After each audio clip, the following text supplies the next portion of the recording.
Dans un monde où les apparences dictent souvent la valeur d'une personne, il est facile pour une femme seule de se sentir oubliée, ignorée, voire moquée.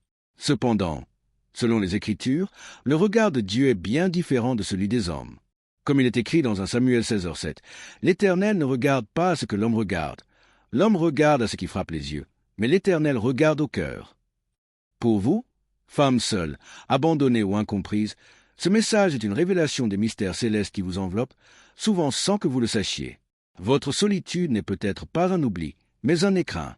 Votre rejet, loin d'être une condamnation, pourrait être une consécration. Ce message s'adresse à toutes celles qui marchent seules en silence, la tête haute malgré les blessures, le cœur vaillant malgré les absences. Dieu veut vous révéler ce qu'il voit en vous et que le monde a ignoré. Le regard divin sur les femmes mises à part. Plongeons dans les Écritures pour comprendre ce que Dieu a toujours discerné chez les femmes mises à part. Ce ne sont pas celles que le monde célèbre, mais celles que le ciel connaît. Celles qui pleurent en cachette, celles qui prient sans témoin, celles qui baptisent dans l'ombre, celles qui portent des douleurs muettes mais dont la foi ébranle les fondements de l'enfer. De la Genèse à l'Apocalypse, la Bible regorge de récits où Dieu révèle sa puissance à travers des femmes que le monde n'aurait jamais choisies. Souvent, ces femmes étaient seules, non seulement sans mari, sans enfants, sans soutien, mais surtout seules dans leur destinée, incomprises, mises à l'écart et jugées par la société. Pourtant, c'est dans ce désert humain que Dieu les a trouvées, appelées et honorées. Aux yeux de Dieu, la solitude n'est pas une malédiction, mais une invitation à la révélation. Agar, Genèse 16. Rejetée et abandonnée dans le désert, loin de tout regard et amour humain. C'est là que Dieu lui apparaît. Elle prononce alors l'un des noms les plus intimes de Dieu. « Tu es le Dieu qui me voit ». Dieu commence souvent là où les hommes s'arrêtent. Ruth, veuve, étrangère, sans avenir ni héritage, mais parce qu'elle a choisi de suivre Dieu plutôt que de fuir, elle est devenue l'ancêtre de David et de Jésus-Christ. Ce que le monde voyait comme un vide, Dieu y voyait un berceau de promesses. Anne, accablée par la stérilité et l'incompréhension, elle pria avec des larmes que même son mari ne saisissait pas. Le sacrificateur Élie la crut ivre, mais Dieu entendait chaque soupir. De son sein fermé naîtra Samuel, un prophète de feu. Ce que les hommes ignoraient, Dieu le préparait dans le silence. La femme courbée, Luc 13. Sans nom, sans titre d'héroïne de la foi, elle fut pourtant appelée fille d'Abraham par Jésus, qui la releva et la délivra devant tous. C'est à elle que Dieu révéla qu'il ne voit pas l'état extérieur, mais la dignité cachée. Marie-Madeleine, délivrée de ce démon, méprisée et marginalisée, c'est à elle, une femme seule, que Jésus choisit d'apparaître en premier après sa résurrection. Elle devint la première témoin du plus grand miracle de l'histoire. Dieu voit la fidélité dans la douleur, la pureté dans les larmes, la grandeur dans le silence. Ces récits ne sont pas des exceptions. Ce sont des modèles divins. Dieu aime se révéler à celles que personne n'attend, confier ses secrets aux oubliés du monde. Si vous traversez une saison de solitude, ne croyez pas que Dieu vous a mis de côté. Vous êtes peut-être dans l'antichambre de votre révélation, car la solitude dans le royaume n'est jamais un vide. C'est un lieu d'intimité, de formation et de consécration. Le monde moderne, influencé par des standards superficiels, glorifie les apparences et les images parfaites. Mais Dieu ne regarde pas ces choses. Il scrute les cœurs, cherchant celles qu'il adore en secret, celles qui, malgré l'absence de validation humaine, choisissent la fidélité. C'est à elles que Dieu confie des perles de révélation, déposant dans leurs entrailles spirituelles des nations, des ministères, des guérisons. Ce que les hommes méprisent, Dieu l'élève. Ce que les autres effacent, Dieu l'écrit en lettres d'or dans son livre. Ne vous laissez plus définir par votre statut social, votre isolement ou les étiquettes qu'on vous a collées. Laissez-vous définir par ce que Dieu voit en vous. Aujourd'hui, il vous dit, « Tu es choisie, tu es précieuse, tu es mienne. » Saint principe biblique pour les femmes seules. Il y a dans le cœur de Dieu une attention particulière, presque jalouse, pour celles qui marchent seules. Voici 5 principes bibliques puissants que vous devez comprendre. 1. La solitude permet l'intimité divine. Vous ne pourrez jamais entendre Dieu clairement tant que vous êtes noyé dans le bruit du monde. La solitude n'est pas un vide, c'est un sanctuaire. Moïse fut appelé seul dans le désert, Élie reçut Dieu dans la caverne. C'est dans les moments où vous vous sentez abandonné que le Père s'approche pour murmurer ses secrets. Accueillez cette solitude comme une chambre haute. C'est là que naissent les révélations. 2. Dieu façonne votre caractère dans l'invisible. Ce que les hommes ne voient pas, Dieu le façonne avec soin. David, seul dans les champs, était entraîné à la royauté par Dieu. Vous aussi, vous êtes peut-être dans un lieu simple, caché, sans reconnaissance, mais le ciel vous façonne. Il vous enseigne la patience, l'humilité, la force, le pardon.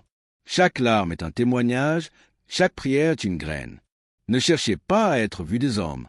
Soyez approuvés de Dieu. C'est dans l'invisible que naît le visible, c'est dans le caché que s'écrit le futur. 3. Votre identité n'est pas définie par votre statut, mais par votre appel. Ne laissez jamais votre état civil dicter votre valeur.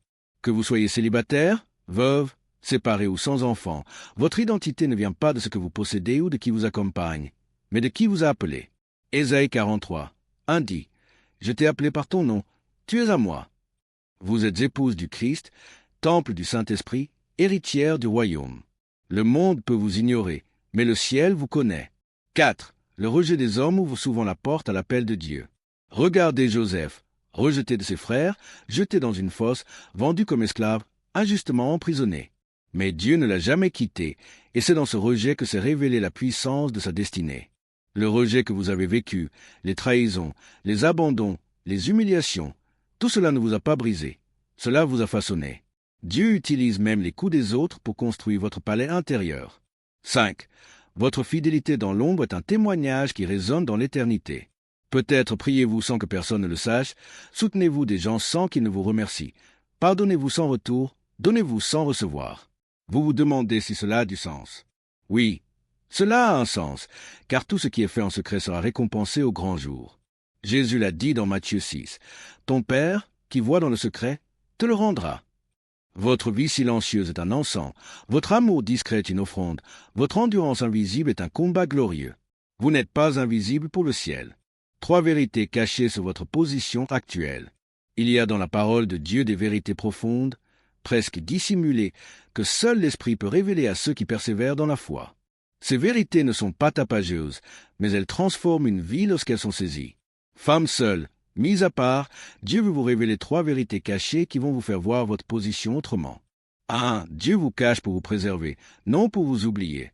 Dans Ésaïe 49, 2, il est écrit, « Il m'a rendu semblable à une flèche aiguë, il m'a caché dans son carquois. » Vous avez peut-être l'impression que Dieu tarde, qu'il vous a oublié, qu'il ne vous emploie pas.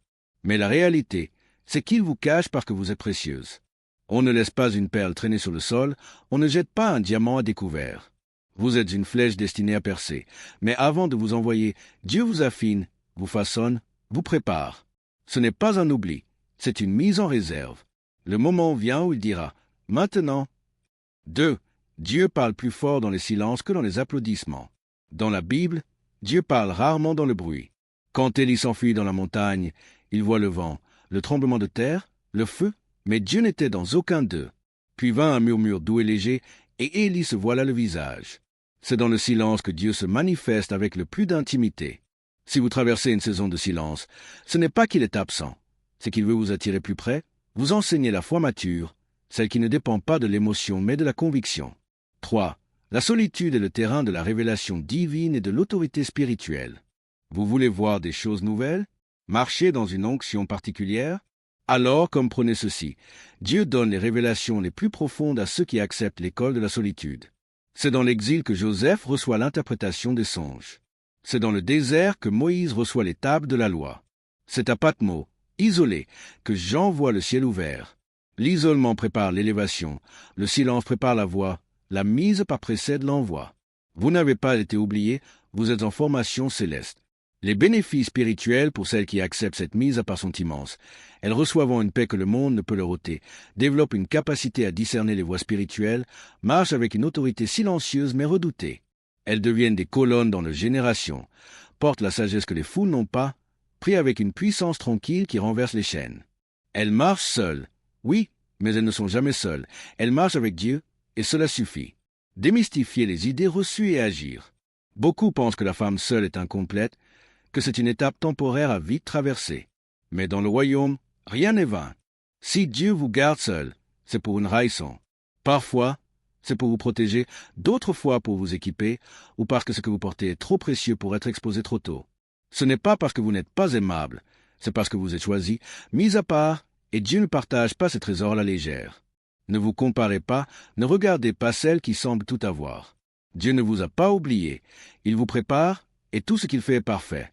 L'heure vient, le moment viendra, Et quand ce sera votre tour, rien ni personne ne pourra vous arrêter, car Dieu aura placé sa main sur vous, et ce que Dieu ouvre, nul ne peut le fermer.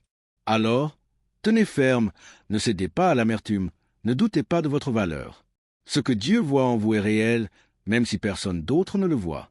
Maintenant que vous avez entendu ces vérités, il ne s'agit plus seulement de les contempler. Il faut les faire descendre dans votre quotidien, car la foi sans application est comme une lampe cachée sous la table.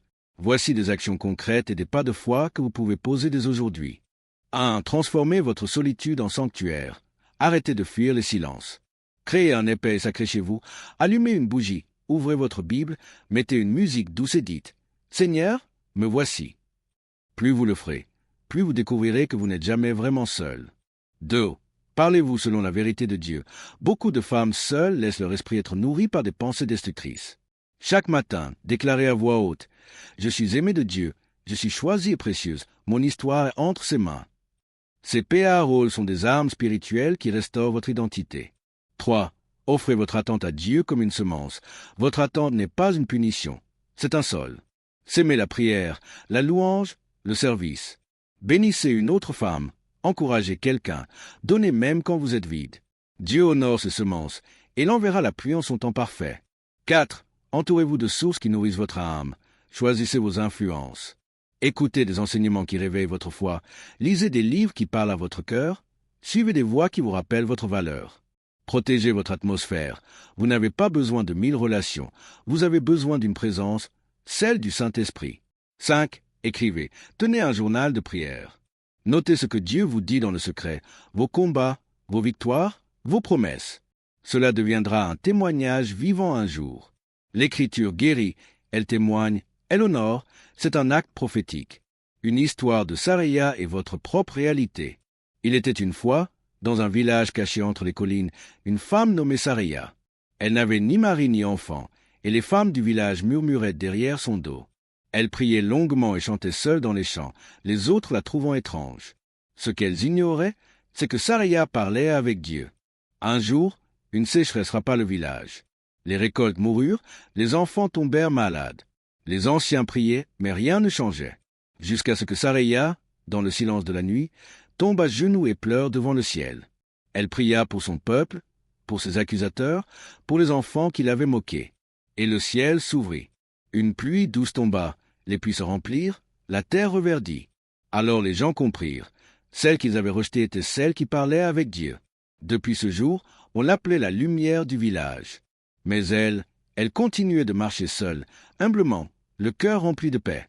Vous êtes peut-être Saraya dans votre quartier, dans votre église, dans votre famille. Le ciel vous connaît, et un jour, ceux qui vous ont méprisé verront la pluie tomber par votre prière. Votre fidélité dans le désert deviendra une rivière pour d'autres, votre solitude sera leur salut. Ce que Dieu voit en vous, femme seule, dépasse ce que le monde peut imaginer. Là où certains voient une vie incomplète, Dieu voit un vase sanctifié. Là où les autres voient le vide, lui voit l'espace sacré où il peut vous habiter pleinement. Vous n'avez pas été mise de côté, vous avez été mise à part. Votre silence est habité, votre attente est féconde, votre solitude est un autel. Dieu ne vous a pas oublié, il vous cache. Il ne vous a pas puni, il vous prépare. Il ne vous a pas abandonné, il vous enseigne à l'entendre dans le silence. Dans ce que vous traversez, il y a un feu qui se forge, un feu qui ne sera pas éteint, un feu qui deviendra lumière pour d'autres femmes. Vous ne ressortirez pas de cette saison comme vous y êtes entrée. Vous ressortirez forte, droite, rayonnante et profondément enracinée en Dieu. Respirez profondément, laissez tomber les chaînes invisibles. Levez la tête, regardez au ciel. Il y a un Dieu qui veille sur vous jour et nuit et qui connaît chaque battement de votre cœur. Vous n'êtes pas oublié, vous êtes connu, vous êtes porté. Prière. Père céleste, je te rends grâce pour ta fille, pour toutes celles qui écoutent ce message avec un cœur ouvert. Tu connais leur chemin, leurs blessures, leurs prières, leurs nuits silencieuses. Tu les as vues pleurer là où personne ne les voyait. Tu les as entendues prier quand elles n'avaient plus de force. Aujourd'hui, je t'implore, révèle-leur ton regard. Fais-leur sentir qu'elles sont précieuses. Guéris les blessures invisibles, brise les mensonges du rejet, de l'abandon, de l'échec, et fais éclater ta vérité dans leur cœur. Qu'elles soient choisies, qu'elles soient puissantes en toi, qu'elles soient appelées. Établis leur marche, restaure leur confiance, allume en elles un feu nouveau, un feu de paix, de joie, de force et d'espérance. qu'elle devienne lumière dans les ténèbres pour d'autres, au nom puissant de Jésus-Christ. Amen. Votre histoire n'est pas finie. Le chapitre que Dieu est en train d'écrire dépasse tout ce que vous imaginiez. Restez ferme, restez fidèle. Il vous a vu et il agit. Que la paix et la grâce de Jésus vous soient multipliées.